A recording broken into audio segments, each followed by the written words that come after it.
ask them. If you don't have questions, then if you're you don't good, have to. If you're done with your assignment, so be it. And we won't be covering any new material. So we won't be covering new material, and there won't be a new discussion question. That's correct. I think is how we usually do that. So anyway, sometimes it almost seems like we know what we're doing. Yeah. So if you're afraid you're going to miss something, but you already have your work done, you don't have any questions, you're not going to miss anything because it's targeted. Yeah. So that's kind of where we are syllabus wise and where we're going. Then we'll start focusing on the privacy impact assessment. And then moving on from there. Next week too. So I'm expecting that part of next week's is also going to be some discussion of assignment 1 and some things that we saw that may be useful to take forward to the future. And some of that is built into the ninth lecture, so some of it may just carry over. Yeah. But I've got some cheat sheets in the lecture. So we will tell you exactly where you're going to mess up. I got a reminder email that I had not yet spent my $7.49 Equifax settlement. Oh. So I had to go out and confirm. I brought you a notice of a data breach. Oh, nice. From Arkansas Heart Hospital. That I received today. Or congratulations. I checked them out today. Congratulations. And then I also have my Humana notice of privacy practices. So they were in the mail. Good. Sometime over the course of the last. Yeah. Every day. I don't think there's any other housekeeping. I don't think so. Okay. Yeah. Insert. But you would be proud. I was able to log on and everything by myself last time, and the video recorded. Or if it didn't, nobody said anything. I think it did because I went and looked. So. Okay, I'm gonna do. So you would be proud. Yeah. Because you have to pull this window over. You pull that window over? Okay. I think so. USB drive. Let's see. Top one. Developing and governing a privacy volume.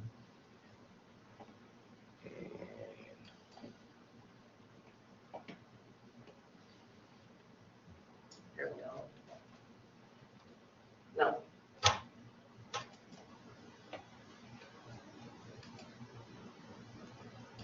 We had to share the entire screen. Yeah, that's what I usually do is I share. It says you're sharing an application. Yeah, application didn't work. We had to share the whole screen. Yeah.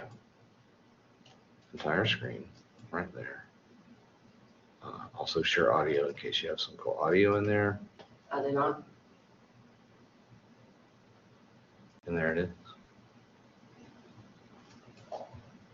Okay. But I don't do that draggy. Maybe we don't. Maybe I tried it and we don't have to. It was the entire screen. Yeah, I don't do that thing. We used to have to do that. We used to have to do that, but I don't. Okay. I don't do that anymore. So anyway, here you are. Okay.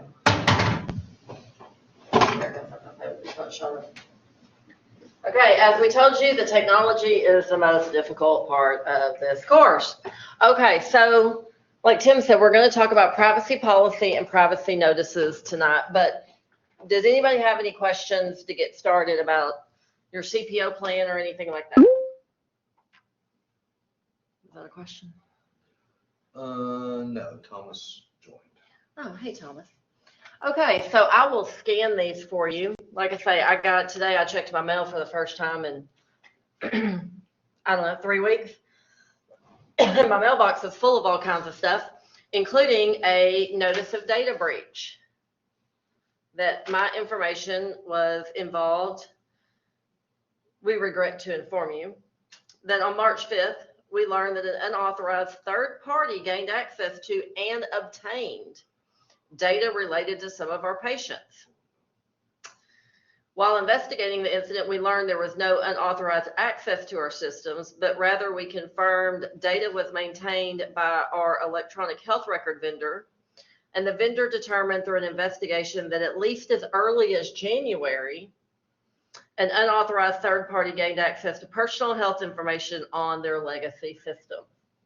It's always the legacy systems. The personal information involved may have included your name, address, phone number, email address, date of birth, social security number, medical treatment diagnosis information, prescription information, provider, physician name, dates of service, and or medical record patient identification number. And what we were doing. We began investigating as soon as we learned. We engaged with the relevant vendor. We were informed by the vendor that upon learning of that incident, the vendor initiated its critical incident response process, which you guys will be doing later, and took steps to secure the impacted systems. The vendor also began an investigation, engaged external cybersecurity specialists to help, and has taken steps to prevent this kind of event from happening again. They also engaged with federal law enforcement. But what you can do to help protect your identity, we, along with the vendor, are offering complimentary access to Experian IdentityWorks Credit Plus 3B for 24 months. Please note that identity restoration is available to you for 24 months from the date of this letter. It does not require any action on your part. If you have more information or you would like to address some concerns, here is the information. Here is information on to activate your IdentityWorks. Here's how to review your accounts, order your free credit report, contact the U.S. Federal Trade Commission, how to do fraud alerts, and here is state-specific information. So how we talked before, you'll always see that there's state-specific information. This was from the Arkansas Heart Hospital. So that was a little fun tidbit within there. And I also got Humana, which is that's our vision insurance, isn't it? Yes. Their annual notice of privacy practices. And it has a little bit about, what do we do? What is non-public personal or health information? How do we collect it? What information do we receive? How do we protect it? How do we use and disclose it? And then has some FAQs here. I'm sure you guys are probably very familiar with these because if you get one all the time. Does it say if we collect it, we protect it? It does not. If we don't need it, we delete it? It does not in those eloquent of terms. So this is exactly what we're going to be talking about tonight: privacy policies and privacy notices. And I will tell you, if you don't pay attention to this lecture, you will get it wrong on assignment 2, and you will only get 50% credit. So, Or less. Well, or less. That's assuming you get perfect on the one score. So keep in mind, I will give you the differences as we go through them, and we will talk in depth about this. Okay, so privacy policy. I will tell you that if you go out to most places, everybody assumes that they're getting a privacy policy. However, those terms, while used interchangeable, privacy notice versus privacy policies, they are different. That is key to remember. A privacy policy governs the internal privacy practices of an organization.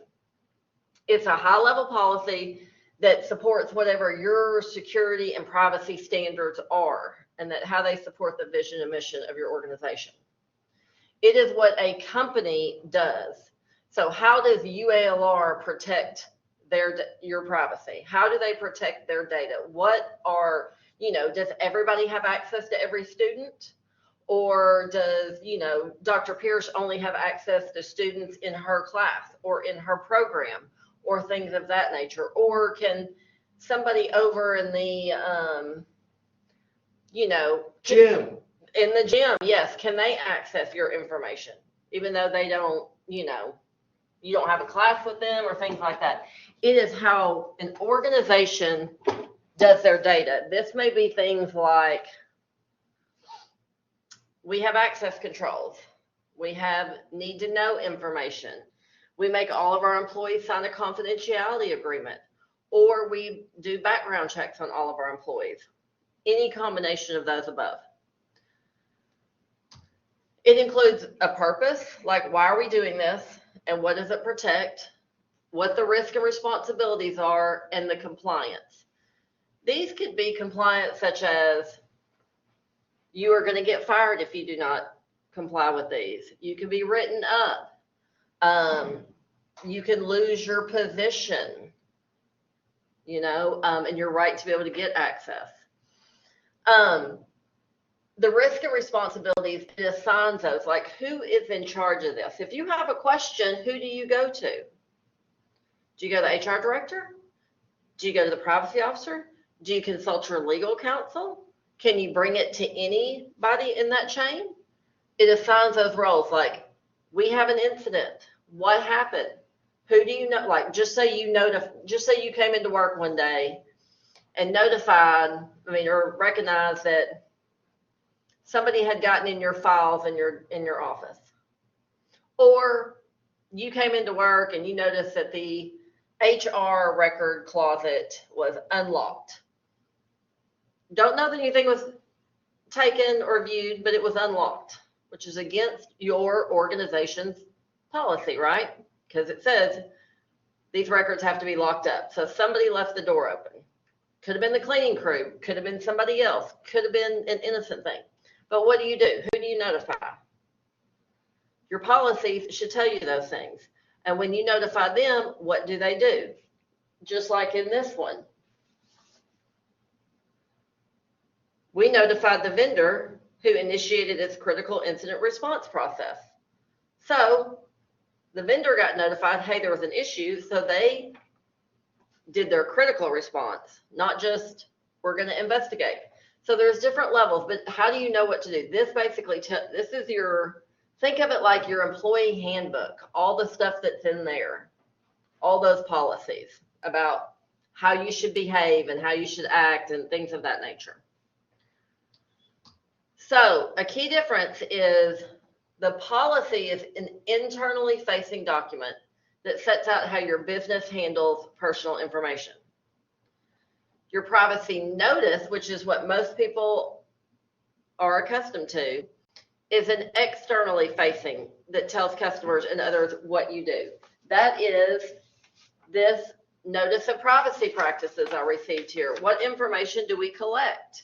What do we do with it? How do we protect it? This is just their annual notice to me that says, hey, we have your information and we're letting you know how we handle it.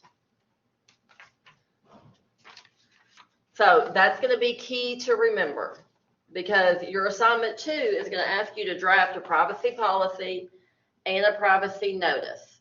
We're going to look a little bit more at them, but I will tell you this. They are 2 different things and they are different. Pro tip number 1, some students will take a notice because they're everywhere. You can go Google them and they're going to be everywhere. And they may even call it a policy, but it's really a notice. And they're going to change it that says, they're going to make it look just like a notice, but says they're going to change it to like our employees. You're not notifying your employees of this is how we collect data, because your employees work there. They know how you collect data because they might be, in the department that collects it. They're different. So pay attention to that. Okay, so differences. A privacy policy, again, your internal one is a scope. So what type of information, who the policy applies to. Is it just employees or does it apply to your vendors and contractors as well? It should. What is the personal information? What is the expected behavior and the consequence for non-compliance of that? How do y'all protect it? What's your retention policy? Like the state has an entire records retention guideline. Like, we keep certain things for 4 years unless, required to keep longer. Some things we don't have to keep at all. What's your record retention policy? What are your destruction standards? So like, do you require that papers be shredded? Electronic records are deleted? And then what? What happens if somebody wants to ask you about your data destruction? What about all the copies you have in backup for the last 30 days? Do you go and get every one of those out? Typically, when I've written contracts, it's, it's out of daily operation, and you certify that within like your 30 days, it rolls off your backups. But that's a big thing. I work for the state, so I'm subject to the Freedom of Information Act. So if we have it, we have to give it. So should we have destroyed it already? Or did I get all the copies? Who do we call and when's it effective? And you will get counted a point off if you do not have an effective date.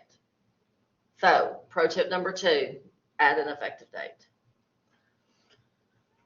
Your privacy notice is generally like, when do we collect it? Like at a point in time. We'll talk about that a little bit more. Why is it collected? What is collected? How we do with it? Who we share it with? It's kind of like that, hey, we've got your data, just letting you know it's all good. Whereas your privacy policy is like, this is what we do to make it good. That makes sense. Okay. So your internal private policies, do not assume that your company does not collect data. I mean, today I filled out a direct deposit change slip form. It's got my bank account information on it. It has my employee number, things like that. It's personal information. So maybe you are not a data company, but you are collecting information. You have personnel records, personal information. So your internal privacy policies might be a collection of policies. So like, think your employee handbook. It could be, how do we handle employee records? Who has access to them? The internet usage policy and email. A lot of people don't think of that as a privacy policy. And it will say things, and I'll pull mine up here in a minute, our handbook, because it's like, don't assume you have privacy on your email. We may not be reading it every day, but we can if your performance is lacking or there's allegations that you've sent inappropriate emails. We can go through, or again, I'm subject to the Freedom of Information Act. Trust me, I read lots of people's emails regularly because they get pulled in those searches. How do we handle client data? That might be something that's in your policy. Segregation of duties. This is big, maybe in the finance area. That, if you get an invoice in, somebody can write up the invoice, but somebody else has to cut the check because the same person can't do it. Like, you can't be the developer of a system and also be the auditor. Other people have to do it. Well, what is that policy? You do not want employees to think, well, nobody ever told me I couldn't also sign my own checks. These are things that we know, but we don't think about these things as being privacy policies, and they are. It's a collection. So how the system and physical access is done. The fact that employees have to wear a badge at all times, or that, employees are responsible for badging in and out of the building is an example of a privacy policy. It is a way that we say we are protecting the privacy of our employees, our building, our systems, our data. Your mobile device policy. A lot of times nowadays, people can bring your own mobile device to work, and you can get your work email address, email and calendar and all that on your phone. But what's your policy in the event that you lose that phone? It's your personal phone, but it has your work information on it. And, you may have files, emails have a lot of information. What do you do with it? What happens if you lose it? We wipe it remotely. Yes, that is but what if an employee doesn't know that? What do they know that if they lose their phone, they need to notify somebody because it has their work information on it? So that is an example of a privacy policy. How you handle privacy impact assessments, which we'll have a whole lecture about that, and an assignment. What is your data incident reporting process? What is your, your critical response, incident response process? That is could be an example of a privacy policy. And what happens if there's a violation? Like, you could be basically get in trouble up to and including termination. You could be suspended, stuff like that. So what is the penalty? And the big thing is you do not want to leave room for your employees to speculate. You know, you don't want somebody to do something and that you're like, you can't do that. And they're like, well, I didn't know that I, you know, couldn't share salary information with other people. It sounds maybe like you would think it's logical, but you don't want your employees to do it. And I'm a firm believer that with anything, you have to get down to the lowest common denominator employee. You know, the lowest one. I mean, somebody told me the other day, our chief security officer, because, you know, AI is a big thing at work right now. What AI initiatives can we take on? Everybody's wanting to do it. Do we have policies? You know, people are putting stuff in ChatGPT, you know, all kinds of other stuff. You know, it's not just let me go in here and see if I can, you know, write me a letter that does X. You know, it's also doing verification of, you know, program integrity and stuff like that. There's a lot of back-end uses of AI. And, you know, we've talked a lot about, we're in the middle of doing like an AI strategy. And so part of that is AI literacy for people to recognize when are they even using AI. Like some people may not recognize when they're using it. I mean, you might know if you actually go to ChatGPT, but you might not know if it's built into a browser, if it's built into Outlook. Search engine. Exactly, because I know Google has a little click on that.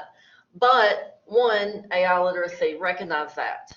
How do you verify the results? Maybe if it's just a letter, you can reread it and, you know, make it actually readable, because, you know, sometimes the language is, it is with great enthusiasm that I come to you today. Nobody speaks like that. You know, so, but some people don't read them. But, you know, the problem with, you've got all this AI literacy, you know, if people are crunching numbers in there and doing things like, how are they going to actually verify that? And according to our chief security officer, 25% of our employees still click on phishing links. That's a pretty big percentage, 25%. So you have to really think about how are we getting these. But like right now, the state does not have a policy about the use of ChatGPT. Judicial branch might, but the executive branch does not. We have a draft administrative order. Okay, so you have a draft Been administrative. published for comment. Okay, so we have a draft policy that says basically you cannot use, we're still waiting for approval, that you can't use any AI unless it's been approved. But right now, if somebody were to do it and put sensitive information in, what can we do? I mean, we can't write them up because they're going to be like, well, I didn't know. We don't have a policy. Now, common sense would say, don't put sensitive information into this electronic void. However, we all know plenty of people that do not have common sense. So again, think about that in terms of your policies. Now, I will tell you, in your policies, you do not have to do every single one of these. We are not asking you to draft an employee handbook. Okay? Definitely not. Definitely not. And I will tell you, here is going to be a huge hint. So if you're paying attention, you definitely want to make note of this. In your privacy policy, say you did create or you recognize that you want to have an email and internet usage policy. You can say, you know, 1.1, all employees must abide by the email and internet usage policy. And like underline it, make it look like a hyperlink, because we are going to think, oh, there's an external policy that you've linked to. You do not have to draft it. We're not asking you to actually draft the email and internet usage, but it gives us enough information to know that you thought about it. And so the assumption is that you have these other external policies that you are referencing. You don't have to write every one of those reference policies. referencing them as an assumption is enough. Does that make sense? Everybody online make sense? No, that's not to say that you can turn in a list of underlined That's true. bullet points and you're done. That's true. But we're not asking you to say draft every one of these, like, we're not asking you to draft an entire system and physical access policy. But you can refer to a policy. Some things will be in your document, some will be external. If you refer to something external, just make an assumption. You can put it at the top of the document or at the end of it. These are the assumptions I made. The assumptions are the underlying policies that are in blue, we have external policies for. Great, we got it. So, And you might have very specific types of records policies too. So if you're a company that Absolutely. has health information. Exactly. Or, public finance information, there may be specific policies that wouldn't be part of your privacy policy, but you would definitely be refer. referenced. Yeah. okay, so there's just a hint for that. Okay, so remember when you're drafting these and in any of these assignments, that privacy is a team effort. Whether you have a privacy committee, a governance team, a council, or anything like that to help you manage the life cycle of privacy as it goes through. I mean, think about it in terms of, okay, Barnes and Noble was originally just a brick and mortar store. So they have certain policies. Then as they grew, you could then buy books online. So they had a whole internet presence. So they needed to go through and update their notices, right? Because at the time that they were written for a brick and mortar. That's the only way to come buy something from this store. And then they became online. So then they had to update that. Or take Walmart. So Walmart, again, only a brick and mortar store. Then they started doing Walmart online. So policies needed to be updated because they had to address the use of, online shopping. Then they also have now Walmart Spark, to where you can get something delivered in 3 hours or less. You don't even have to go to the store anymore to get your shopping done. So it probably initiated an entire other set or review and update of policies, because those things at the time when they were written, when it was just a brick and mortar store, were not contemplated. So there is a life cycle as your business grows, whether it just gets bigger, it matures, it brings in more locations, you become, nationwide, you become international, whatever it is, they need to be reviewed on a regular basis. It is a life cycle because, just think of how things changed during the pandemic. And a lot of the ways that people were operating during the pandemic were not contemplated prior to that. School being online completely, not college, but K-12, education being online, that was not something contemplated prior to the pandemic. All the other things that changed during the pandemic and now changing back, or that's become kind of part of how we operate. So these things have to go through a life cycle. And there should be a team of people looking at that.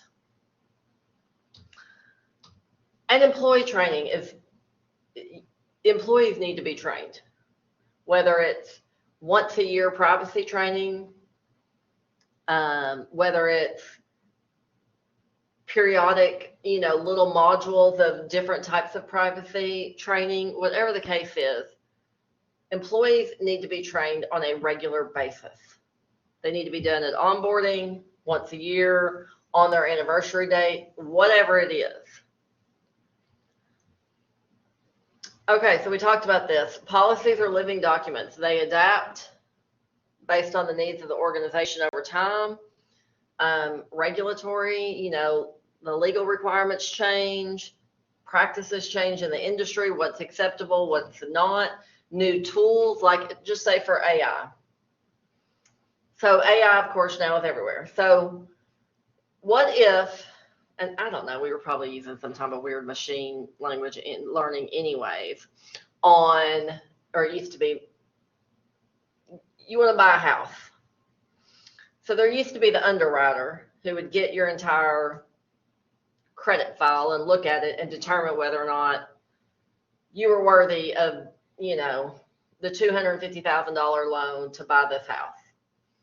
Well, then it became more computerized, right? And they were looking for certain factors. Well, now we have AI. So they're probably using AI to churn a lot of that to determine that. So what is your policy for having a human in the loop? Or do we just believe what AI says? Is there any verification of it? And more importantly, when decisions are being made that affect humans, that are being done solely by AI, do you think that we have a right to know that AI is being used for these decisions? So like if you submit your resume for a job application, should we disclose that all resumes submitted will be screened by an AI before a human being looks at them? So I don't know. Should we?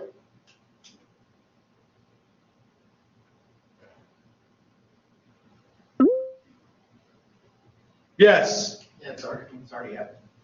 No, it is. But are they notifying you that it is being used? That's the question, because there's also an ethical issue here, which No. is not ethical. But Most of them are not, but then they complain if we use AI to create our resumes. that's true. Or, okay, so maybe not that, but what happens if you apply for school? There's a little bit more on the line. You're waiting for whether or not you were admitted into medical school or law school or some other competitive program.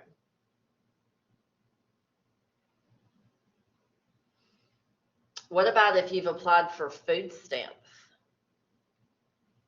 or some other benefit, Medicaid from the state, Social Security from the feds, something of that nature? Do you think that you should be notified if unemployment? Yeah. You know, I mean, the mortgage, you could say, well, you could always rent, but I mean, if I don't have a job and I need unemployment, or, you know, I lost my job and I need food stamps to feed my kids, there's a little bit more on the line than just, do I get this $250,000 mortgage or not?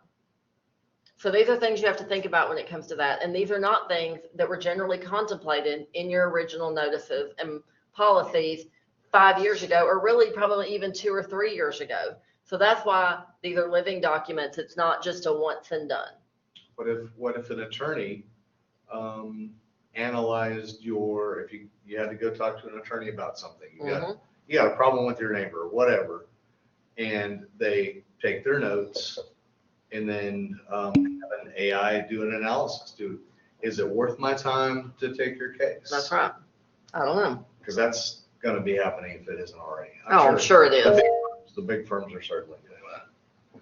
Interesting, but I think more people complain about the resume scanner that are keyword searching and getting rejected more than the privacy of the resume. If you submit a resume, I think most folks know all that info is available to anyone in the hiring process. And so much like we have talked about I think we talked about it maybe the first time, people are willing to give up a certain amount of privacy. I mean, we can all say, you know, we want to keep stuff private, but we all have an iPhone or an Android, you know what I'm saying? We all are connected devices. We all are using the internet. So, and there is a certain level of privacy we as individuals are going to be willing to give up. So Tim, he's never going to change his Netflix password, and that's just the way that it is. I will probably never change it because I have too many people that use it. However, though, if you're going to offer me 20% off to sign up, heck yeah, I'm signing up right now. You want my phone number? Great. I'll unsubscribe later, but I want my 20% off. Where Tim may not care about that at that time, but it might be if it's something that he wants at that moment. So we all have we all have our own barometer of what we accept. So maybe on a job thing, we know that our data is being collected there, so we don't care about that, or that we don't care that AI is screening that. But we might care if doctors are running our medical information through AI to see if there can be a pattern that can help treat, especially maybe a difficult medical issue, right? We might care a little bit more about that. But some people might care about the resume. We all have our own, barometer. And so the questions come in, if they're using AI, is this like general public AI? Is it a in-house created LLM? Is it, we're pulling in from the public models, but yet our data is not going out. We're just pulling that in. I mean, we don't know to ask these questions, and do they tell us? And even if they did tell us, would we understand? We might. Would your mom understand on the notice what that meant? She'd call you, right? So again, we all have to remember that we all have a certain barometer. Like, we might all think this information is totally fine. I don't mind giving it up, because there's a line to where it's directly tied into something that we want. If you offer me, $100 credit to Delta to take your survey, I am 100% taking your survey, because I want my $100 Delta flight credit. Whereas other people, I wouldn't care. you wouldn't care. If they offered, hey, take this survey and we'll give you a free trip to Vegas, Tim absolutely wouldn't do it. He could care less. I would jump on that chance because I love Vegas. Tim goes often, doesn't care for it. So, we all have our own what's important and what's not. What gets me most on the resume and the job things, which has been a long time, knock on wood, since I've had to fill out a job application, but they make you attach a resume and then turn around and fill in the boxes with the stuff that was on your resume. Do you want my resume, or do you want me to fill in the boxes? Why do I have to do both? Isn't that the point of technology, is to make it easier? That's what irritates me about those. Yeah, we used to require the standard state application I know. and a resume, and I was like, I know. no. Yeah, don't ask me for a resume if you're gonna just make me put it all in anyway. But so keep in mind though, so where are we noticing things? So these are things that we're contemplating today in 2025 that we didn't have to 5 years ago. And again, sometimes it's not that, I talked to a lady the other day. She works for like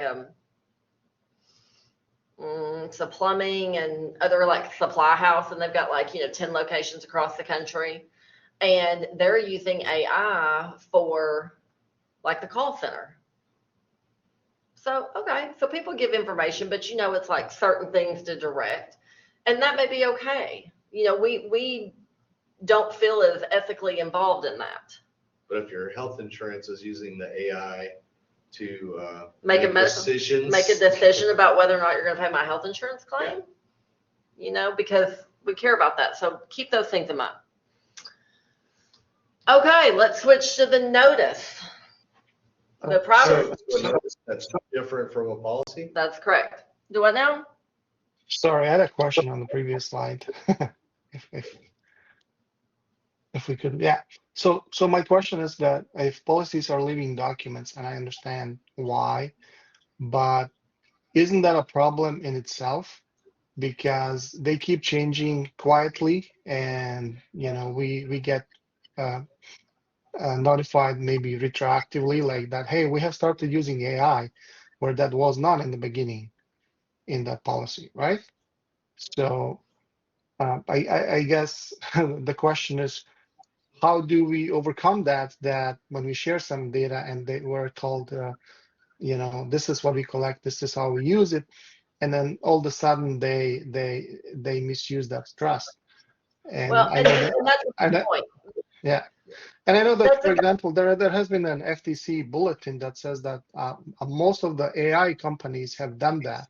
They have quietly changed their privacy policies and all of that, because they want to use all of the data that they can get, right? But they want to still appear ethical, in our view. So. Yeah, some of them will be really in your face about it. When you go to log in to the website, they'll come up and say, we've changed our privacy policy, or we've changed the way that we're Processing data. using your private information.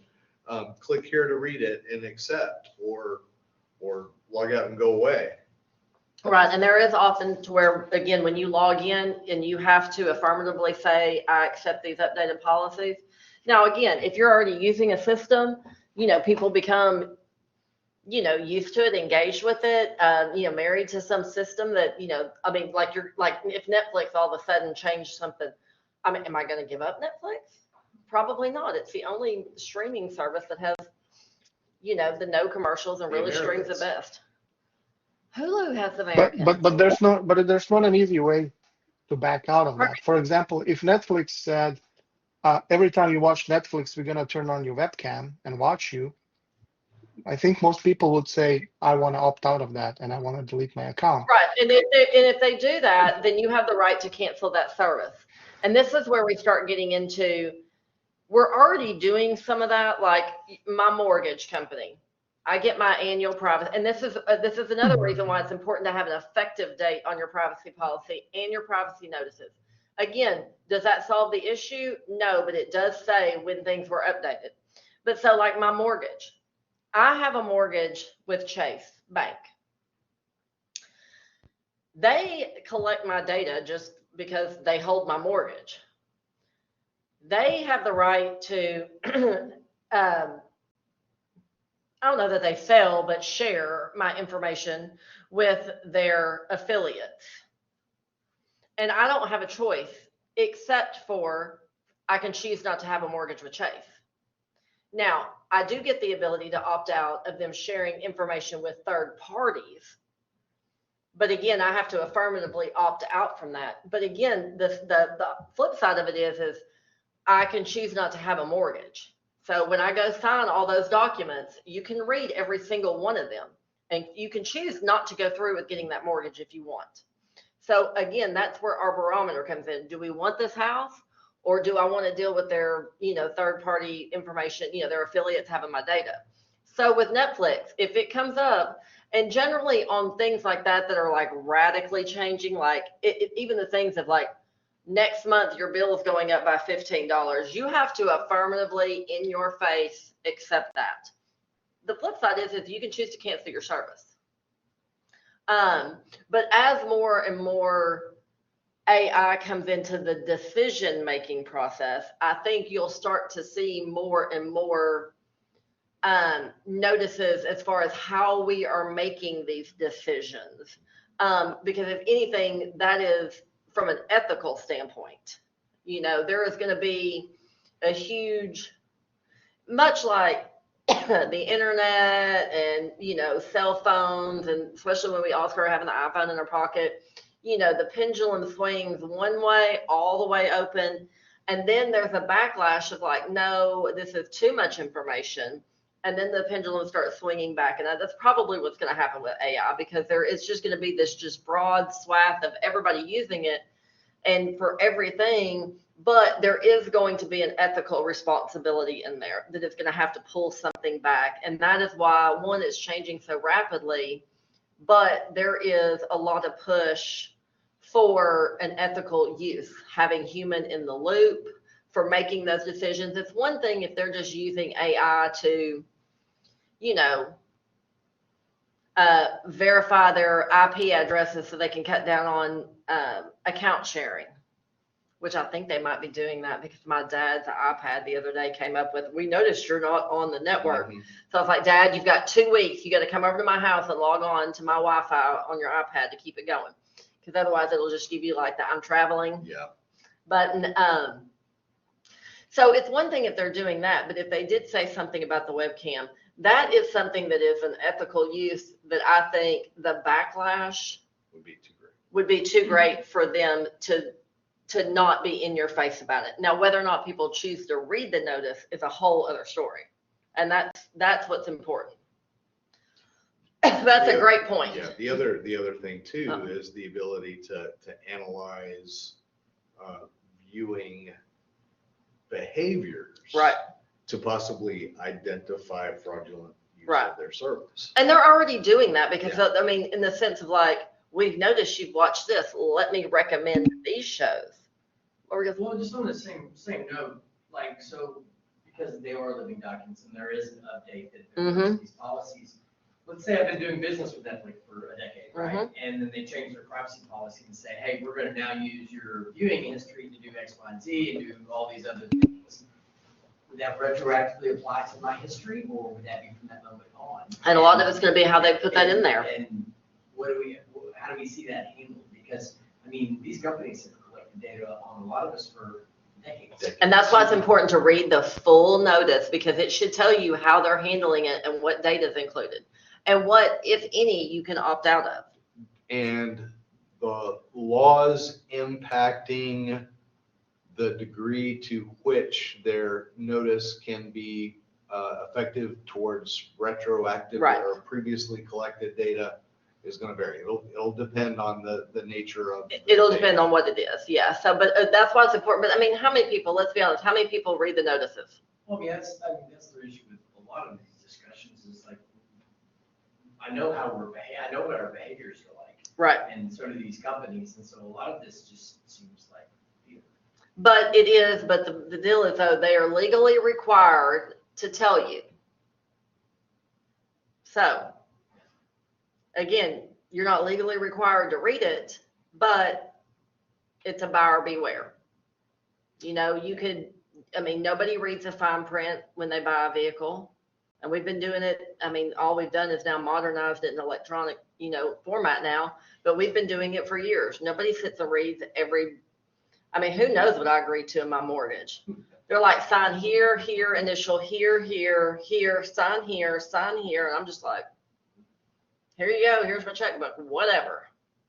But, you know, I think to a certain extent, like I say, you know, they've already, even if it wasn't AI, they've been using machine learning in, again, like your credit reports, who they target to, things of that nature for a long time. So none of it's new. It's just getting bigger and bigger and bigger. But again, the ethical use and responsibility and having like an AI code of ethics is very important. So Mahir notes that most of these notices seem to be written by lawyers for lawyers. And Well, I mentioned we'll be talking specifically about that.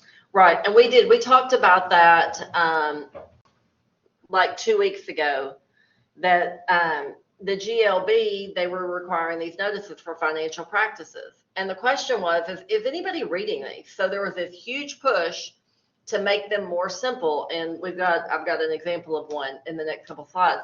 But the deal is though, are we so immune that even the simple ones, we're still not reading? You know, because one, what can we do about it? It's a general apathy, or we're just inundated with notices. Because again, it's my favorite. January 1st, you remember all the places that you're signed up Gotta for. use my Kroger Plus card. Well, on January 1st, everybody sends out our updated Yeah, policy, our yeah. updated terms and conditions. So you get like a billion emails and you remember all the places you signed up with. That's when I generally go through unsubscribe, close my account, things of that nature. So again, are people even reading those? But the question is they are legally required to send them. So, and those are notices. So keep that in mind. Our policies are different. Our notices is a lot of what we're talking about right now. And that's a notice to you as the consumer, what we do. So here we go.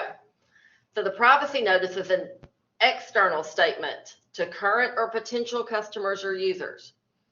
It basically is when we collect your data, this describes our practices. And its goal is to help you make an informed privacy decision of whether or not you want to continue with this. So what we've been talking about, like with the Netflix and all that, this is all a privacy notice. That is not a policy. They will often be labeled as policies. They are notices. So it looks like this. We've all seen this one, right? This is a streamlined. There's more to it, you know, all this stuff like we can share affiliates, but not with third parties. You can opt out by calling this number and staying on hold for 22 hours, and then maybe you can hit for transfer to an operator. Does somebody have a comment? Very simple privacy policy for notice Craigslist. Mm-hmm. Privacy policy. policy. Yeah, they're labeled. That's a notice, yeah. Yeah, they're all labeled as policy, and that's why I'm telling you, you will get these confused if you're not paying attention on the assignment. So this is a notice. It's basically why we're telling you this, because the law requires it. What is it? This is the type of information we're collecting from you, and this is what we do with it. So why such discrepancy in the names? Everybody names that privacy policy. Every website we go to, it's named Sure. privacy policy. I think a lot of it probably came in because, like, when the internet first came out and people had websites first coming up, people would put a policy on there. But as a lot of the laws came into effect, they required notices, and so they really became different, but the nomenclature just kind of came back. And it's kind of become like, if I say, hey, will you Google this? You could technically use Bing. What's another browser? Bing, Google, Yeah. Bing isn't a browser. It's Edge is the browser. Edge. Okay, that's what I knew, but it used to be Bing was a search engine though, right? Bing still is. Okay, but when I say, will you, I don't know, Google it. What I'm meaning is look it up. Google the term Google, much as like saying, hey, do you have a Kleenex? It could be a puff, then I would be okay. But I'm asking for a tissue or a Tylenol or something like that. I think the policy in those terms has become just the generic meaning. And again, once the laws came into effect, it really became more about notices, and people just didn't go back and change those things. Okay, so again, the privacy policies are internally as a company. How do we handle data? What do we make our employees do? It is not, I will tell you this, pro tip. Your privacy policy is not this directed to your employees. We don't tell you, hey, as an employee, we might collect your bank account information in order to process your paycheck. That is not what it is. This is a notice to a customer, potential customer, or user. The policies are, hey, employees, we expect you to act in accordance with our code of ethics. We expect you to protect the privacy of any data that you may come in contact with. We are telling you that your email communications are not private, things of that nature. Okay, so the notice component, basically you have to say who you are and what your contact information is, what you collect, how you're going to use it, how you're going to protect it, how you're going to share with it, if your website's being monitored and how, cookies, tracking, that kind of stuff, and how and the user may exercise your rights to control their data. So again, like with Chase, I don't have the option to opt out of notifications from Chase or from them using my data, short of paying off my mortgage. However, they do tell me I have the right to opt out of third parties getting their data from me or getting my data from them. I have to call and exercise that. So they have to tell me how I can do that. And again, and if I don't like their practices, I can choose to refinance my mortgage with a different bank or pay it off or whatever. Now, that may sound unrealistic to think, well, just go pay your mortgage off, but it is an option. We don't have to have Netflix. We don't have to have the blue link in our car or whatever. We don't have to utilize Siri. We don't have to utilize a smartphone. Keep those things in mind. We choose to. And because we choose to, we know we're willingly giving up some things. Okay. So in our privacy notice, some of the principles include notice. You got to tell your customers what your data collection practices are. And it includes an effective date. And you will get counted off a point if you do not have an effective date on that one as well. Just telling you right now. Choice. Consumers should have a say in how their personal information is used. Again, you might not be able to tell an active, business that you have an account with how to use your data, but you can choose not to do business with them. Are you going to opt in or opt out? typically when we go to sign up for something, it automatically is checked. Do you want to sign up for our newsletter, or would you like to receive SMS communications? And those things are typically pre-checked. Now, in Europe, the GDPR, they require you to affirmatively go in and check it, whereas we have to opt out typically. So how are you going to design your systems? It's something to consider. Either way, you must be able to unsubscribe. And there are some places I'm certain that you have noticed unsubscribing, or just like, some of the spam text messages we get. You can say stop, but I always think like, am I really unsubscribing? Or are those people just verifying that this is a valid phone number? I don't know. But there are times when I've signed up for the 20% off coupon, used it, and then unsubscribed because I don't want them texting me, but I did want the 20% off. And so you have to have a way to be able to unsubscribe. If you're going to collect information from children, it's very, very specific rules on your privacy notices. The language has to be different, the age has to be done, and how you're going to process their data. This is not an issue. I only bring this up because you just need to know that if it comes to kids 13 and under, you really got to pay attention. Now, again, Facebook has, or where are we at now? Discord is where the kids are. I think that's where they're vibing, in the words of the kids now. You have to be 13 to sign up for it. So what do kids do? They just change the year of their birth. They just lie, but that's okay. They did ask. So is it a fail-safe? I don't know. Consumers should have the ability to access the data collected from a company to ensure it's accurate and complete. And your privacy notice should say how to do that. Let me see if this one is listed in this Humana one I have here. I believe my privacy. Okay. How do we collect? How do we use? Notice of non-discriminate. Oh. There's also state-specific regulations here. This just says, what do we do with your information when you're no longer a member? And it has it here. What are my rights concerning my information? I'll scan this tomorrow and upload it just so you can read it. Has state specific, but for the most part, again, you can only opt out of stuff that you don't have that active. Again, you can choose not to participate in American Express's, data collection practices, but you're going to have to close your American Express card. So where are you, what do you want to do there? But they might still have data about you. I'm sorry, what? Yes. I said, but they still might have data about you, even if I choose not to do business with them. Well, but that is true. But again, like if I don't actively want to participate in these practices at this point, I can close my American Express so they're not continuing to get it. Now, again, do they have information on me previously? They're going to, but they're going to because at the time I was a customer. So there are some, applications and websites that you can go in that when you no longer, want your account and you can actively delete it.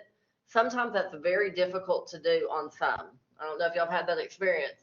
And I'm sure that I'd have to look into it, but American Express probably has a thing of how long they can keep your data after that. But you were a customer. So again, that's one of the things is you have to remember you chose to do business with them in the first place, knowing that you were going to generate data they were going to collect.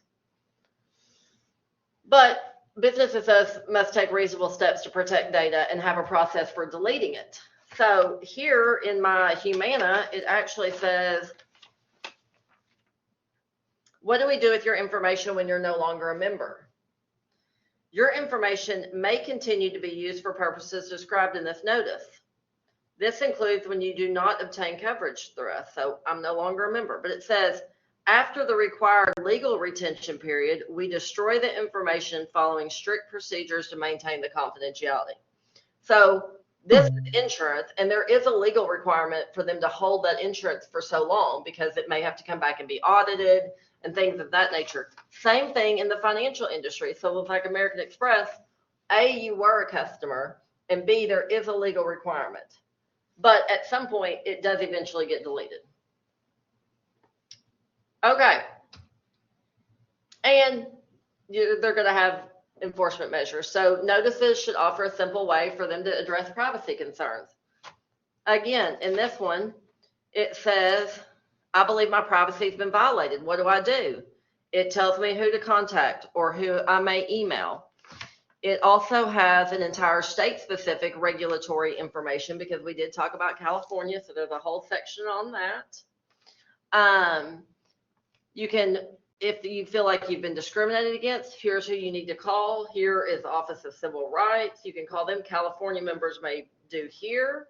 It comes in a multitude of languages for auxiliary aids. So it does tell you this. Now, again, if it weren't for this class, would I read this? Nah. I mean, that's the thing. Do you read yours when they come in? Okay. Exactly like you say. It's like, okay, I don't like it, but I'm not gonna stop doing business. I mean, or. Yeah, I just hope they pay my insurance claim. That's what I'm concerned with. My insurance or anything like that. They make it so cumbersome to do those things anyway. It's like, that's the other thing. It's like nightmare to extract yourself from a lot of these companies. And then, Well, and things like that. That's my health insurance, or that's my dental insurance, vision. That's what it is. So, I mean, I could choose not to have vision insurance, but any company I go with is going to collect data on me. Yeah. So, you know, at what point, some of it with the idea that we no longer have any privacy, we become desensitized because it's just the nature of it. And we think about it more in terms of them collecting our data because of technology. But before the internet, they still had information on us. They just probably couldn't put it together into, you know. I mean, it's just like with the police. I mean, the police still arrested people and did crime fighting long before the internet. It just wasn't, you know, as easy to track, or with DNA and stuff like that. Just as technology has changed, things have become faster and quicker and more, you know, wide and things of that nature. But we could, I mean, they've always been collecting information on us.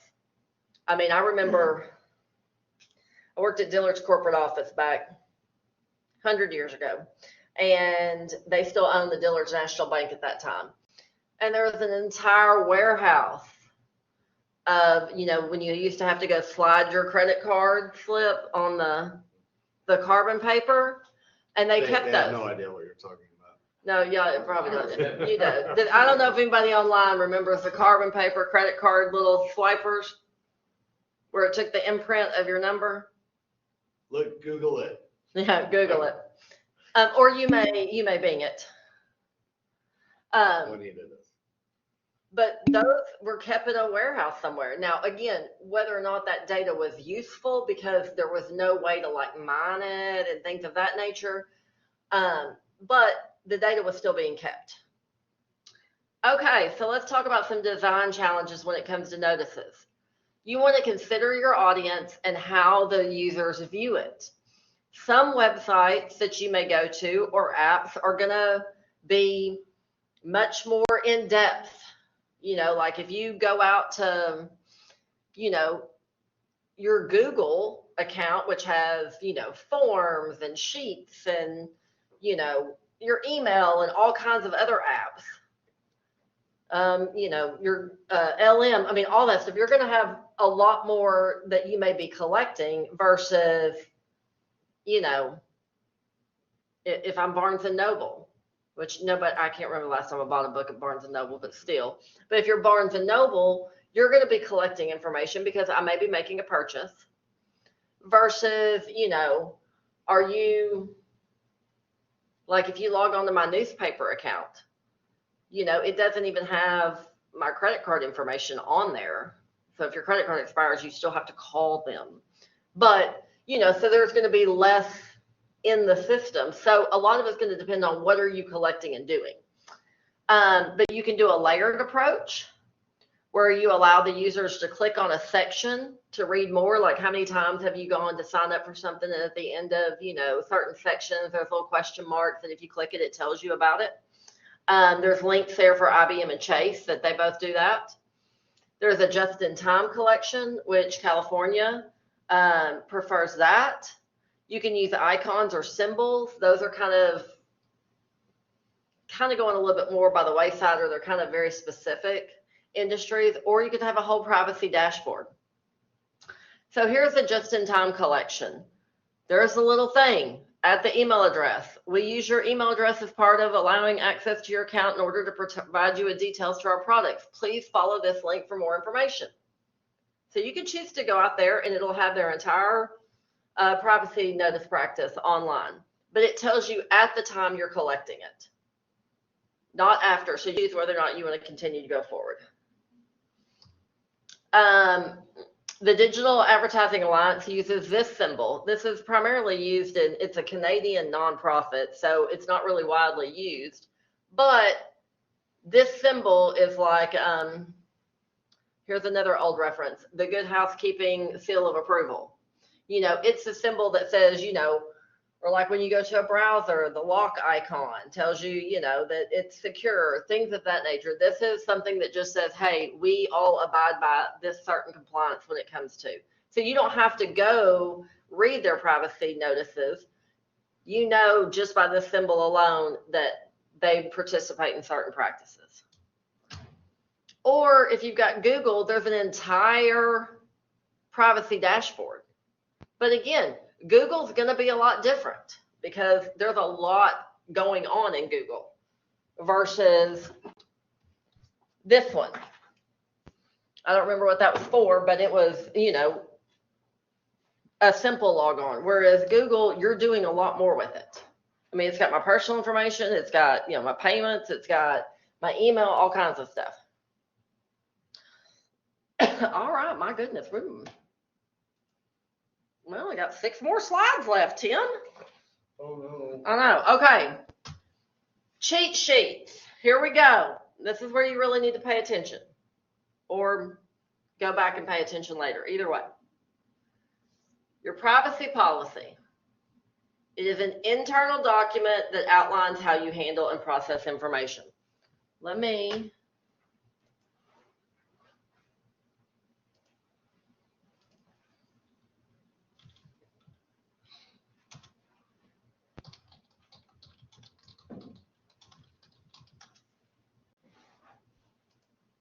You have to drag it over. Yeah. Can you see that over there, Tim? Yes. Oh, no, yeah. Yes, it is here. Okay. Can y'all see that online? Yes. Okay, so this is my employee handbook. No. Are you gonna ask your AI assistant for a quick summary? I am not right now. Is it moving? Is it scrolling over there? Yes, it is scrolling. Okay, so there's a whole lot in here, but probably this section is probably going to be most of it. So let's go down here and look at section 1 and see what it includes. Okay, anti-fraud and code of ethics. You have the responsibility to prevent fraud and support a culture of honest and ethical behavior. Refer to the code of ethics here. You have to responsible for reporting suspected violations of the law here. Here's the computer access confidentiality. Basically, don't use our network for anything nefarious. Do it for your job. Don't disclose your password, your passcodes. Don't divulge any knowledge that you've gained on our network. You know, you're going to have compliance with other policies and procedures, including these federal law, HIPAA, FERPA, the NIST standards, and state law. If you breach confidentiality, if you discover it, notify your manager. Don't try to get other people to give you their passwords. Email. You should only use your email for work-related purposes. Employees have no expectation of privacy. Anything they store, send, or receive on our email. General confidentiality. You're responsible. Everything is confidential and should not be used for purposes other than its intended use. So today I turned in a direct deposit change form for my paycheck.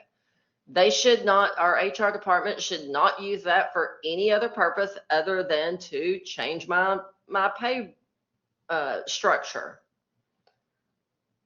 Right? Maybe Jennifer knows that they're about to sign a $500 million contract with Oracle. So it might not be ethical to run out and buy some Oracle stock. Exactly. Or if I know that somebody may be getting terminated, or I know other information that's going to happen. So there's a general confidentiality. Authorization to disclose is made only by management and only on a need to know basis.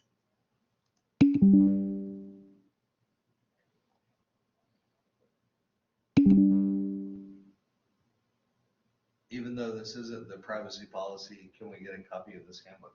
It's not on the internet. Yeah, it's online. It's out in the Googles. Yeah. I can post a link to it, but it's on the Googles. Okay.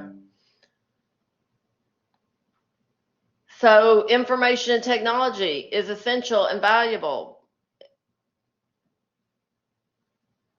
But all employees, contractors, vendors, and I can't read that far, are responsible for protecting information from unauthorized access, modification, disclosure, and destruction. So there you go. Here's your internet and acceptable use. Now, again, we are not asking you to draft a handbook, so keep that in mind. You don't have to draft a handbook. These are just some ideas. Some of these, you're just going to have to dig into the scenario. Think about what kind of company you are. So, social media might be one, because nowadays people post all kinds. I mean, I say that nowadays, people, we all have a friend who we keep as a friend on Facebook because they're a complete train wreck and it's entertaining. Because some people just post way too much information. So you may determine that. I mean, I don't know. So like a lot of this other stuff, We've heard a lot of, I've got free speech. Exactly. About people that got fired because of what they posted. Exactly. So like employee standards, not necessarily, that important. But I mean, it's things like that. Personnel policies, these aren't going to be necessarily relevant. State holiday, where are we at here? Employee benefits. And this is where I have to acknowledge, hey, I have read it and I will comply by it. I accept the terms. Now, I can choose not to accept these terms, but I also choose to stay employed because I like electricity and food and travel, and my dogs go to school and things like that. So I got to have a job.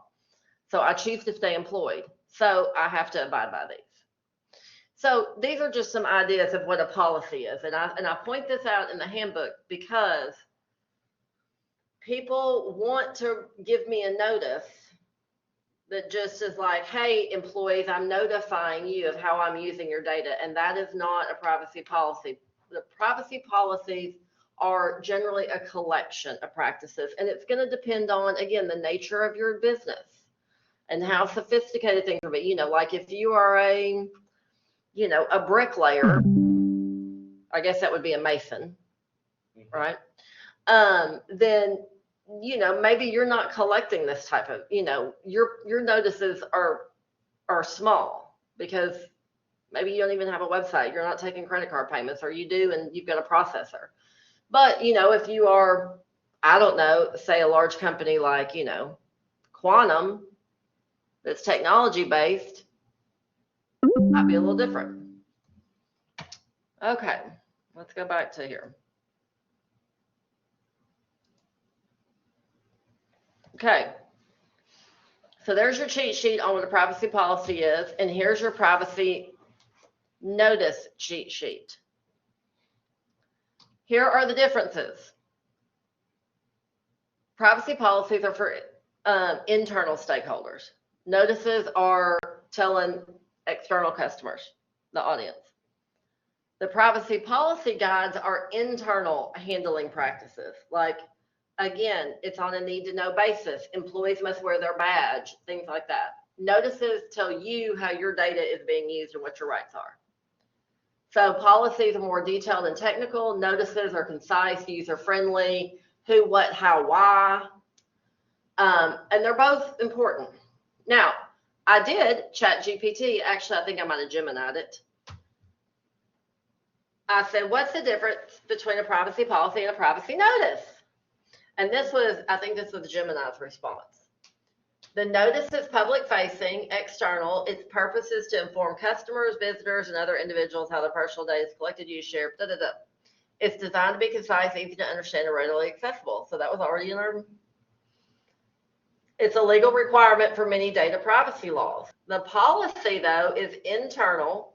It's a set of guidelines and instructions on how to handle and protect personal data.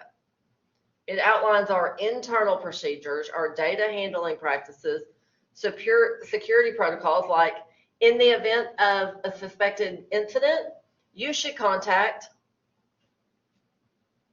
whom? Or anybody can report a violation. It doesn't just have to be like you can report it to your supervisor, you can take it to legal, you can take it to HR, you can take it, wherever.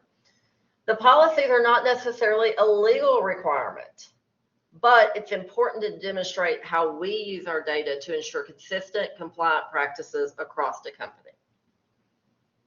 And like I say, there will be some of you who will turn in 2 privacy notices. No, But not, that's not, this is a smaller class. it is, it's smaller. This is smaller. This class is about 20 people smaller than we usually have, like 50 something.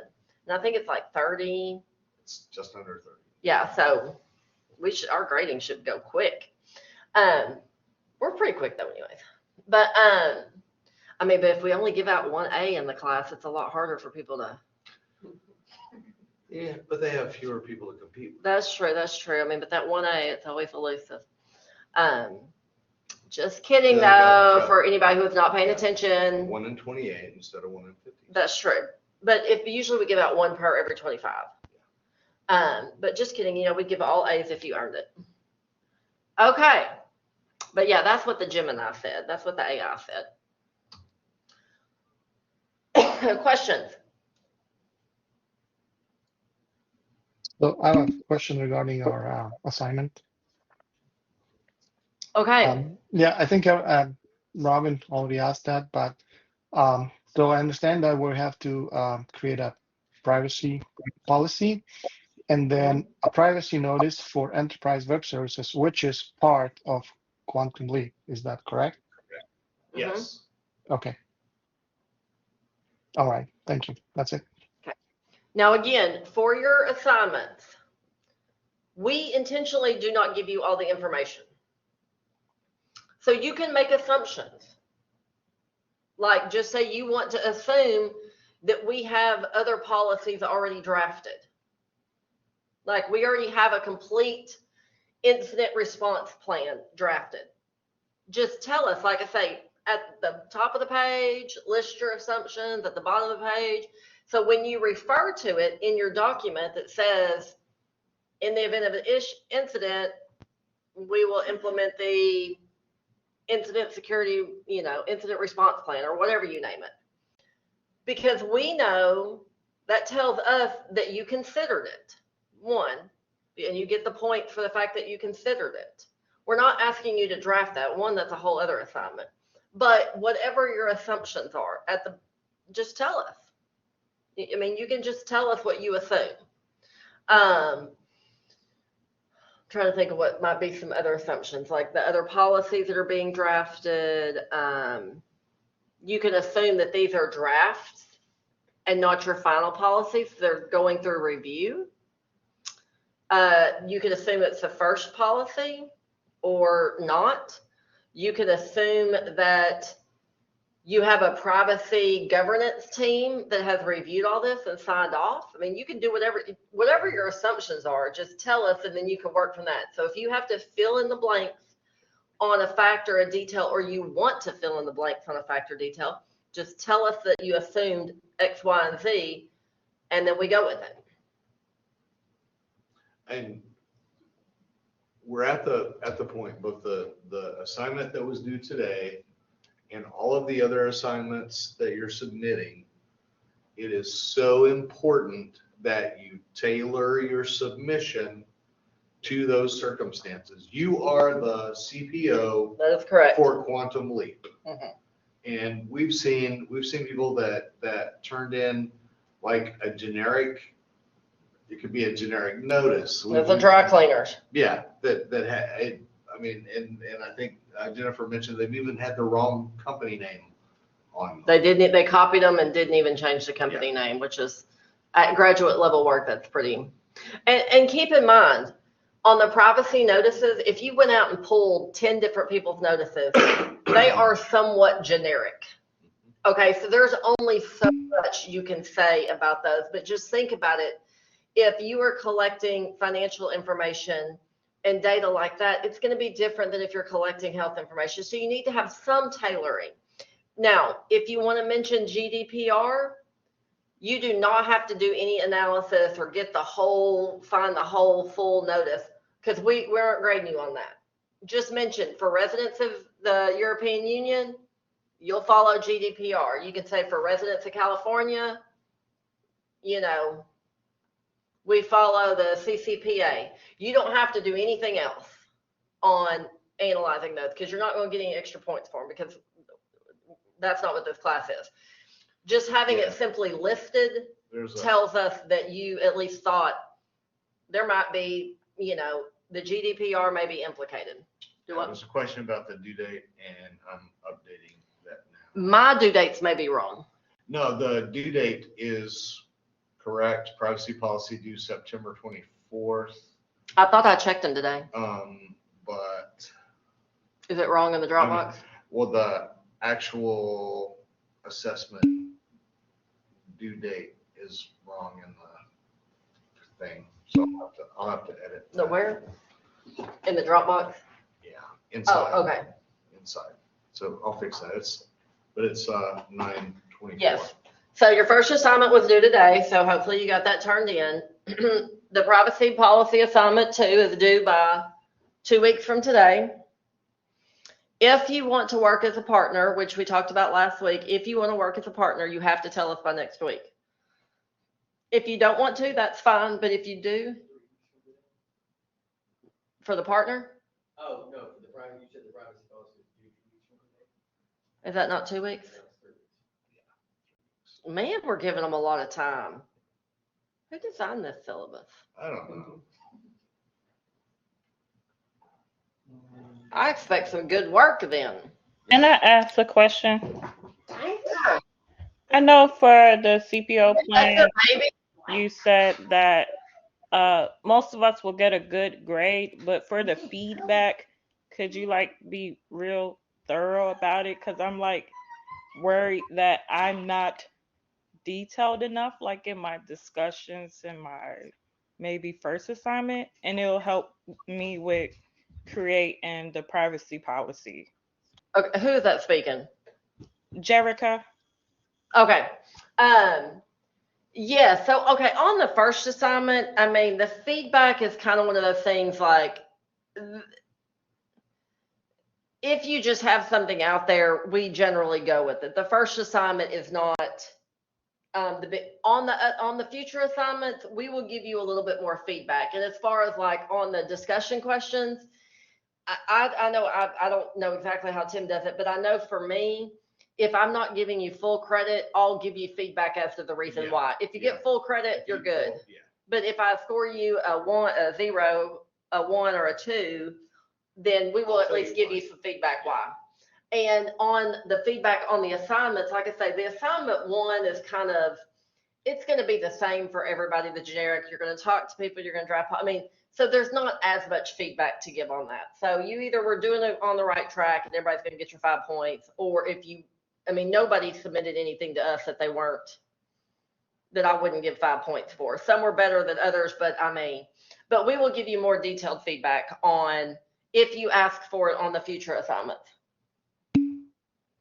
But we're not going to pre-grade it. No, we're not going to pre-grade it, but we'll give you more. But on the CPO plan, again, everybody's going to approach it either somewhat differently, but yet similar. So there's only so much feedback. So some of the feedback that we did in the past, people turned in, here's my assignment 2, and it's a privacy notice. And the feedback is, this is a really good privacy notice, but you're also required to submit a privacy policy. Exactly. The privacy policy is different. Remember, Exactly. go back and look at the Look at video. slide 2, Take a yeah. look at the slide deck to make sure you understand that difference. Right. So that we'll give feedback, directional feedback like that. But I don't think either one of us is we simply won't give feedback as if we were pre-grading your submission. It's more about completion, direction, that you understand what the assignment is, the scope of the assignment.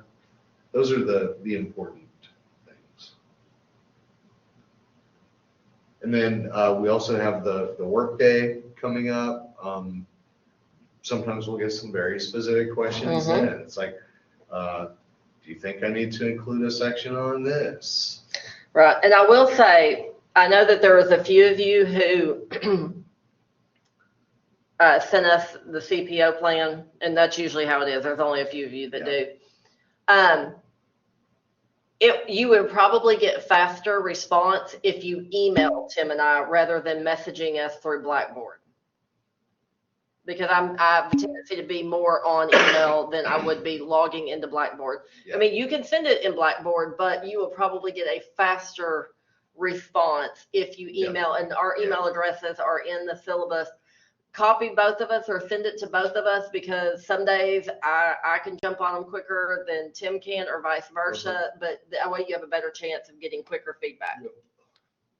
Somebody have something else?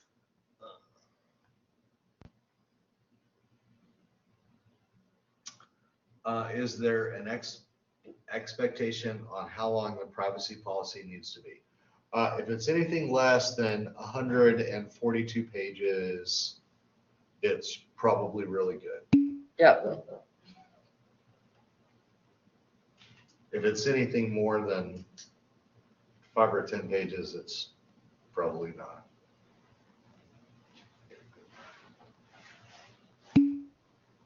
And like Jennifer said, use the power of assumptions. If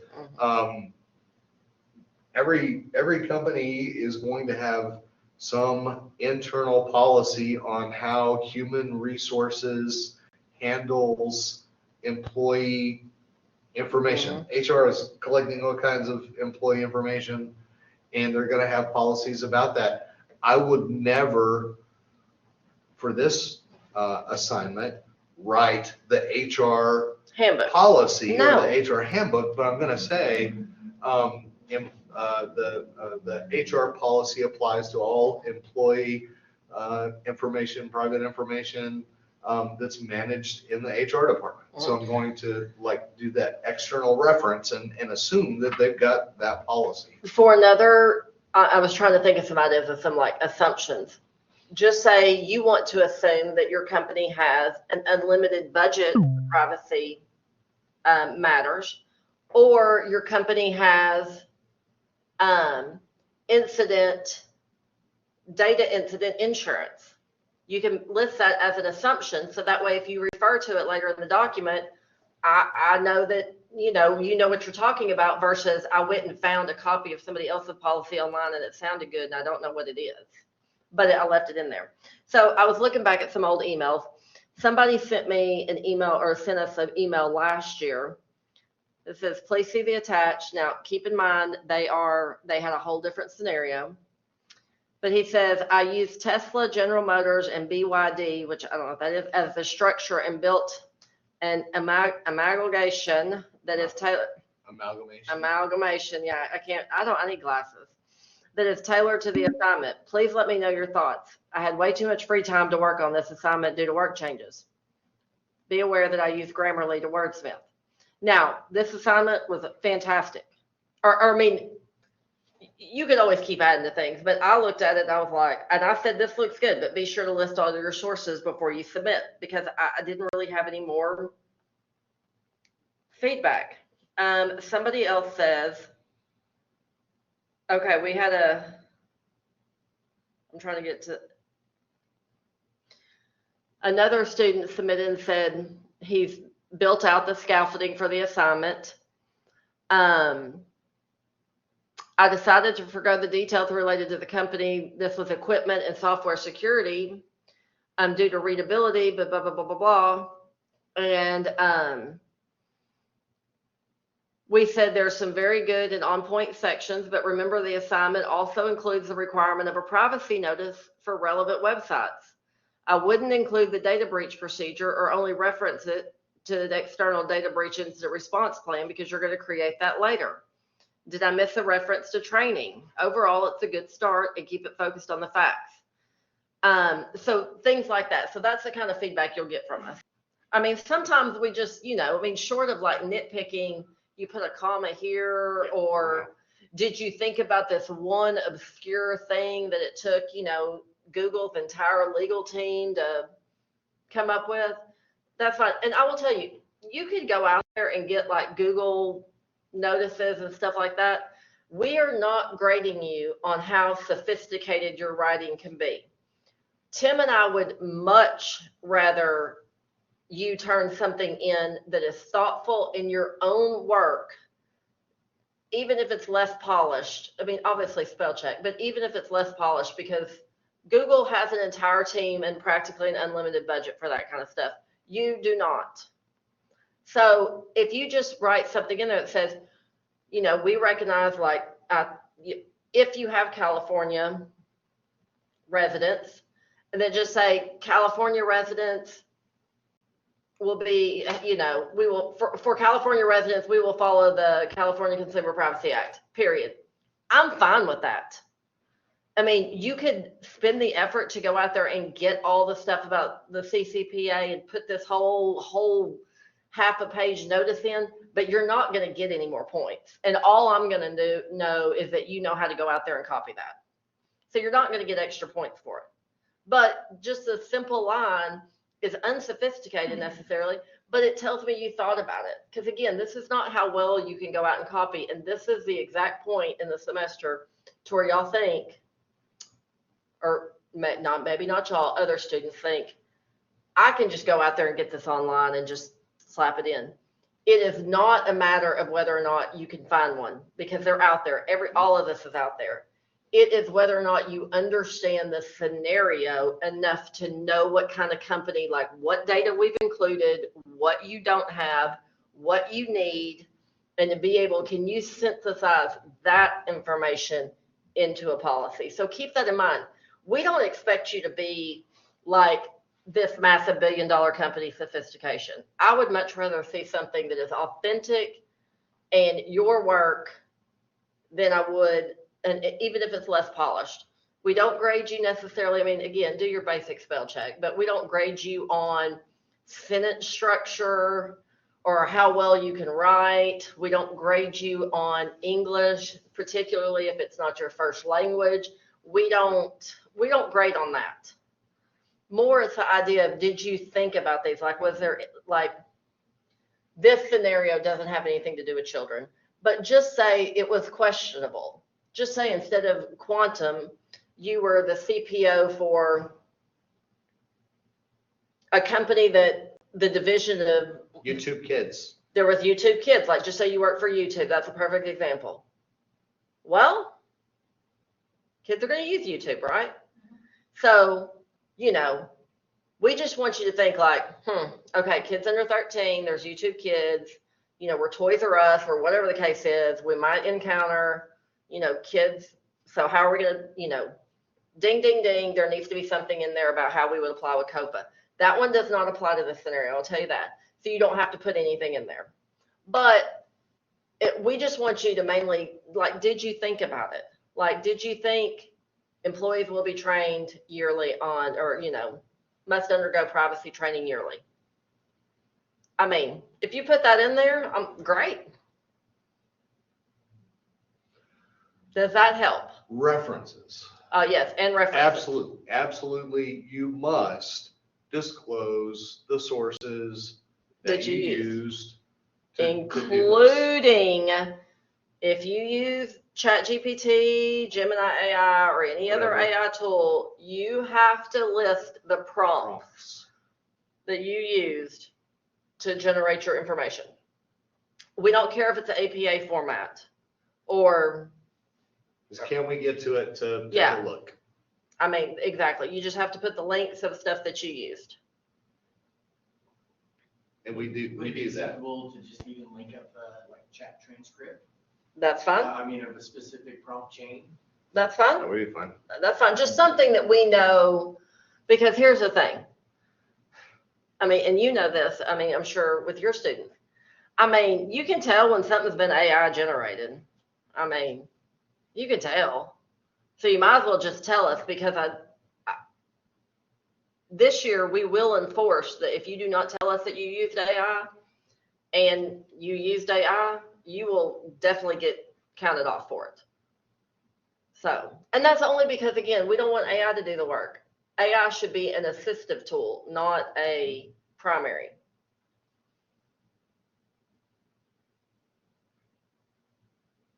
Does that help everybody online? Yes, Still have thank you. students? Okay. Yes. There's like 75 people out there. There's I don't even 75 know people who out they there? Oh. I was like, we have 75 people in our class? Do we have other questions? No other questions yet?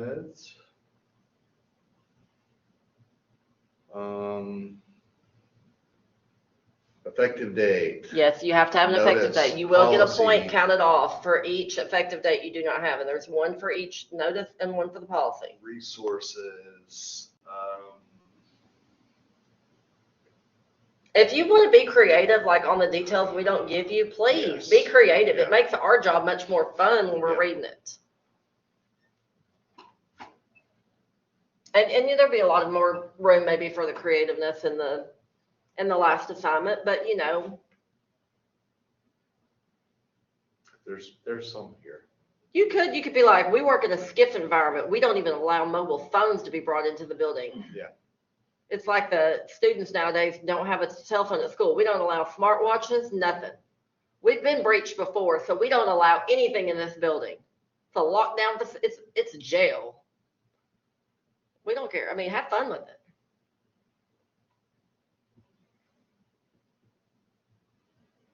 All right, anything else?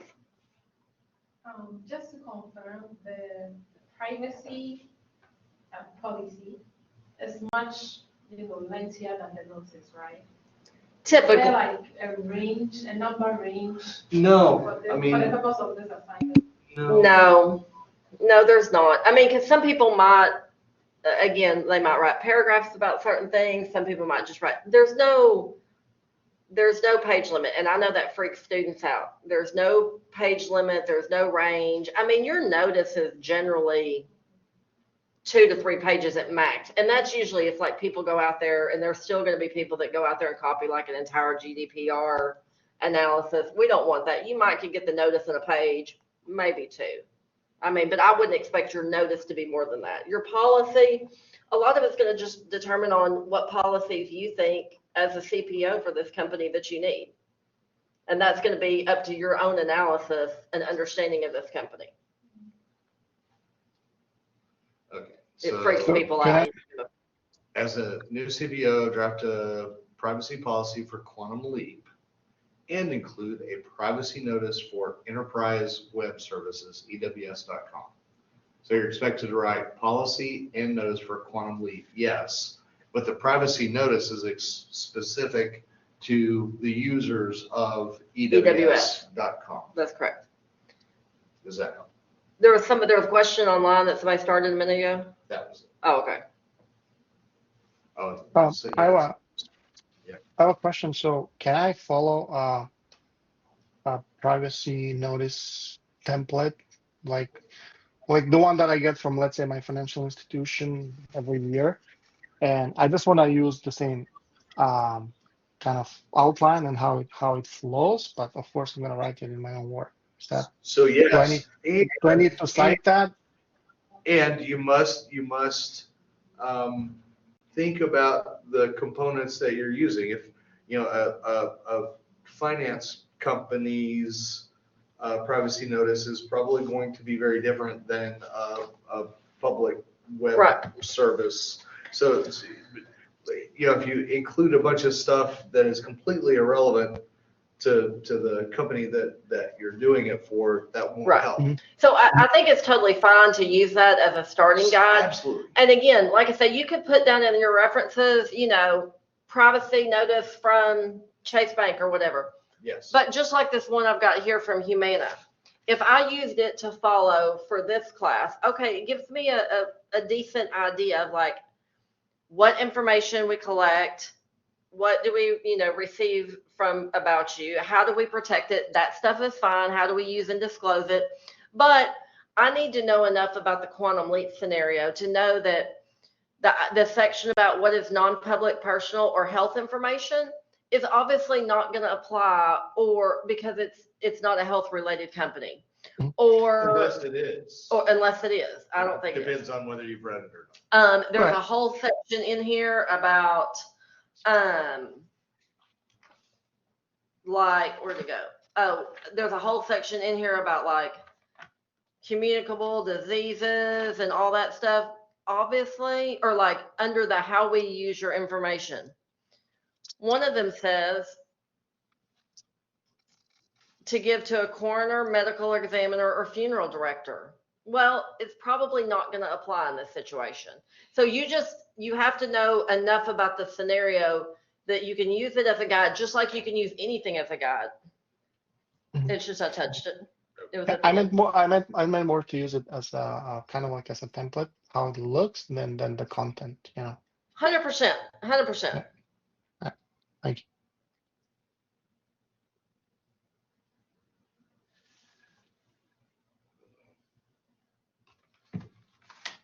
What do you mean? And I guess sorry, one more question. So when we draft the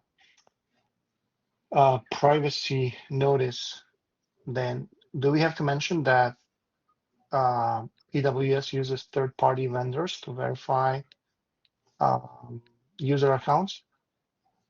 Is that something that would be found in the privacy notice, or would that be in the privacy policy? Because I'm confused on that. You tell I us. don't know.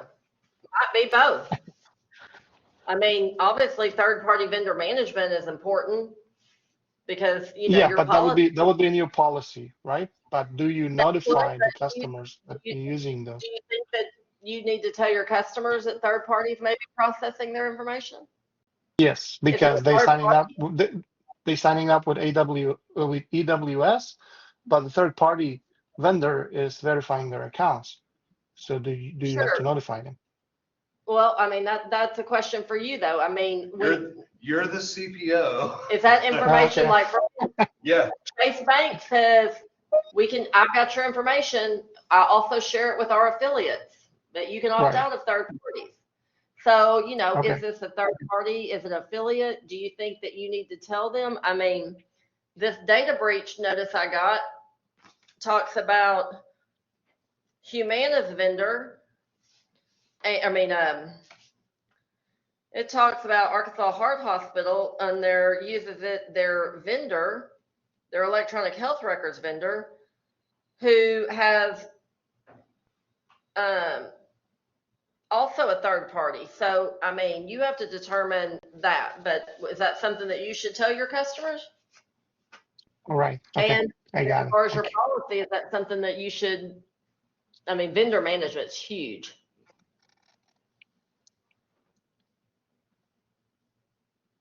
And we're not at the point in the class where we've gone into detail on some of the possible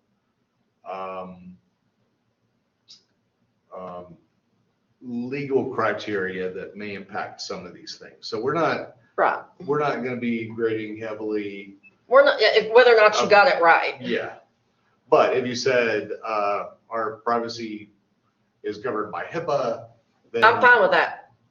Except Well, if it did, yeah. Under this scenario, no. No, but I mean, if you said something simple like that, Yeah. it just, again, like we follow GDPR or CCPA or something like that. You don't have to do the analysis of it because you're not getting graded on that. Yeah. It just tells us whether or not you recognize, hey, we might have European Union or California residents. So I need to put something in there about that. That's more what we're looking at. It's like, did you recognize, hey, this is implicated? There needs to be something in here about that. Not how well you analyzed it.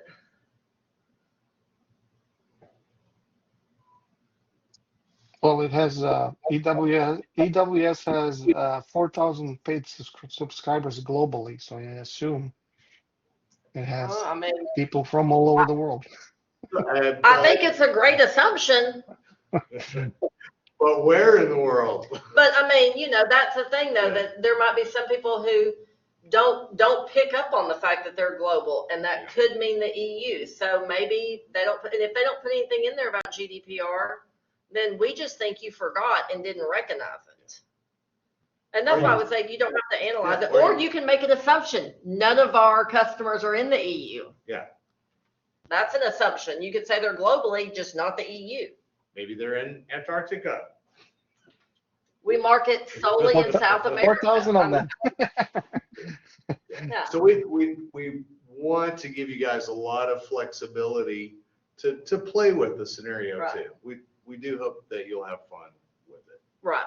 But again, that's why if you give us an assumption that just say all of our customers are in the Southern Hemisphere. Okay. Yeah, And then you thank don't you. list GDPR. And even the statement that we have 4,000 customers globally, in the whole world, we have 4,000 customers, but What is there, 8 billion? How many billion people in the world? there's 8? 8 billion people in the, but we didn't say we have X number of customers and this is where they are located. Exactly. But that's what I'm saying. If you On make an planet Earth. assumption that says none of them are in the EU, and then you don't put anything in your policy or your notice about GDPR, then I know at least maybe you considered, does GDPR come into play? If you don't put an assumption in there and you don't put GDPR, then I'm wondering, did you think it? Did you consider it? It's things like that. So if you're smart, you can use your assumptions to your advantage. Keep that in mind.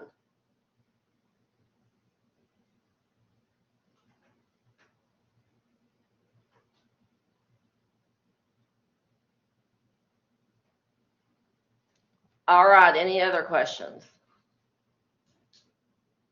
I would say one other thing, if you complete your assignment and then use a generative AI tool to review it or provide additional analysis, I would also want you to disclose that. So even if you completely drafted it all by yourself, which I hope nobody does that either, but if you did and then submitted it to a Gen AI tool, we would want that to be disclosed. Yes.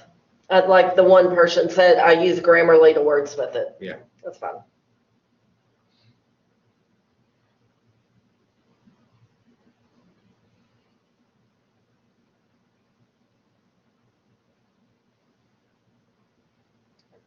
All right, are there any other questions? Has this been helpful?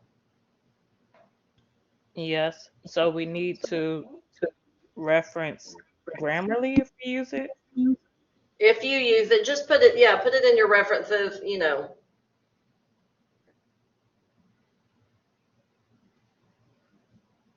If you're using it to help you rewrite things, if you're using it like a spell check, we don't expect you to put in there Microsoft Word spell check, that kind of thing. But if you're using anything that is going to assist in the writing. Like an Adobe AI. Like the Adobe AI assistant, that is correct. Okay, because sometimes I use Quillbot to paraphrase. So I'll Just- sure to say. But that's fine, and that's Yeah. fine. Just put it down there just put it down in your references. Quillbot for phrasing. I'm fine with that.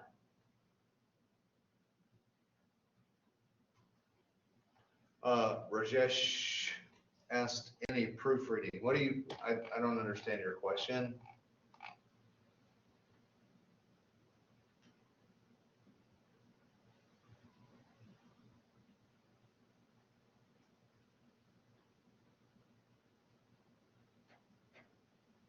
Rajesh? We can't hear you.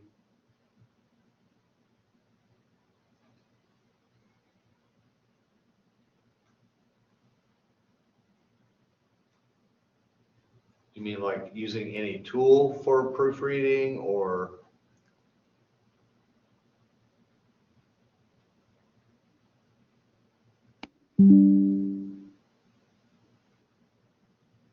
Yes. Then yes, you need to put that in there. And again, if you're using any AI tool outside of like, like if you go to Quillbot or Grammarly and say, I did the paraphrase, just tell us paraphrase. If you have to do like a ChatGPT to anything like that, the Gemini, and you're asking it to proofread, you have to tell us what your prompts were. Tell us what you used, tell us your prompts. Mm-hmm.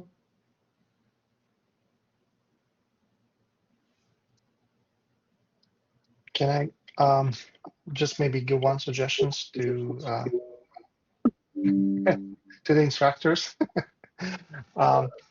I think from all the introductions that I've seen, most of the students in class are very technical on the Yes. engineering side. So am I, Yes. and I think that reflects in my writing. And I hope that you guys will take that take a more lenient approach, because this is more about policy making and the bigger picture than jumping to find a solution to the problem. So It is. I It is. sometimes struggle with that, and I just kind of wanted to bring that up, because I think that in some of the discussions with my other peers, I have seen the same issues that we all have. Well, like I said, we are looking for something that, even if it's a less sophisticated writing, but it is, or, I mean, you may be super technical, but we're looking for something that if it's your work, even if it is less sophisticated and outside your norm, we're okay with that. Like I say, I mean, a lot of people want to use the AI and all that to, because they think they have to make it sound a certain way, where we would rather have something authentic that you actually studied the scenario than making it super polished. So. Thank you. Mm-hmm. And like I say, we don't grade on, I mean, again, do a general spell check, but we don't grade on, most years, at least half of our class, English has been a second language. So we don't grade on, your use of the, So, in my experience, the logical tools that you all are accustomed to using often make you much better writers than folks with a humanities background. I agree. So an engineering perspective is going to be to the point. Mm-hmm. I'm not going to have a bunch of fluff and stuff. Right. I don't, why write extra code, or why use more words than I need to? We may be tapping into hidden talents that many of you may not even realize you have, and these skills, I promise you, even in the real world, in a highly technical position, are going to be very valuable. I spend a lot of time translating technical ideas into something that my boss, he's a state court administrator, Can understand. he is not technical, but I have to present these ideas in a way that he can understand them, so that I can get approval, so that when we made the decision to do a cloud migration, I had to take very technical concepts and present them in a way that was meaningful to him, so that he could make a decision, because if this is a bad decision, his neck is on the line just like mine. Right. So this is a very useful tool that everybody in this class needs and should be able to utilize in your careers. Well, and even like this scenario, so just say if somebody gave you this, somebody at some point, just say if you're going to be a developer or a coder, hey, this is what we want. Well, as you go through it, you're going to be like, well, do you want this or do you want it to do this? Oh, it has to route for approval. Who do you want it to route? Can they reroute it? What happens? That's kind of how this scenario is. It's just taking it out into more written work rather than a coded work. But like I say, if English is not your first language, we don't grade you on whether or not you can, have a proper, subject verb combination, stuff like that. We're not worried about that. We're not worried if you spell, color, COLOUR versus OR. I mean, that kind of stuff. We're not grading on that. And again, we want your work. We're not looking for, can you create something as polished as the Google and the Amazons of the world? Because if you could, then why are you here would be my question. If you could do that on your own, you need to be working for them. So just keep that in mind. We want something that's authentic, even if it's less polished. So don't worry about making it pretty, so to speak.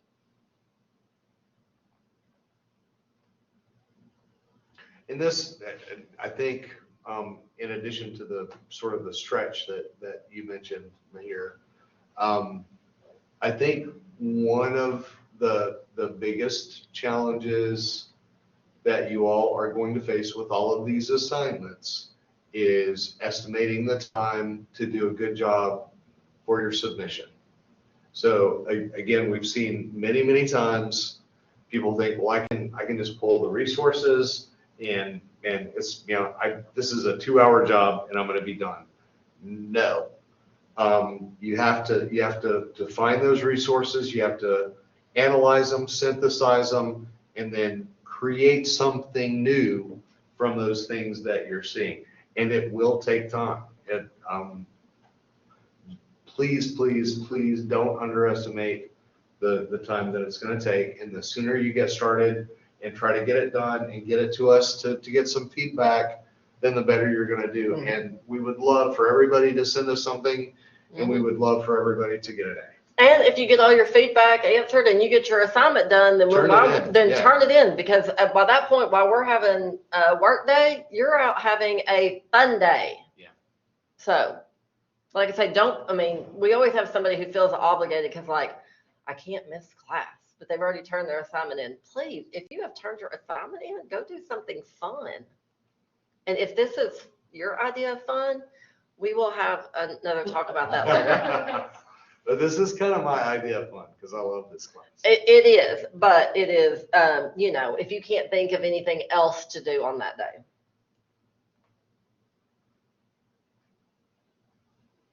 All right. Any other questions, y'all? Okay, so I will post everything in the morning. I know that Thomas put the link to the handbook in the chat, but I will put it online as well. Did you go over any of the samples? Did you do that last week where you went over samples from some website notices and some of the really good ones? We did. It was in the thing. I think so. Okay. I think it might have been at the end of the thing, but we might talk about that next week. So, okay. If you have any questions, keep in mind Tim and I are available. If you do send us your work, you can still send it through Blackboard, but it would probably be easier and faster if you would just email us, copy us both on it. Our email addresses are there in the syllabus. You'll just it's easier to respond to that than me logging into Blackboard. Yeah, email is in my hand. All the time. My face all the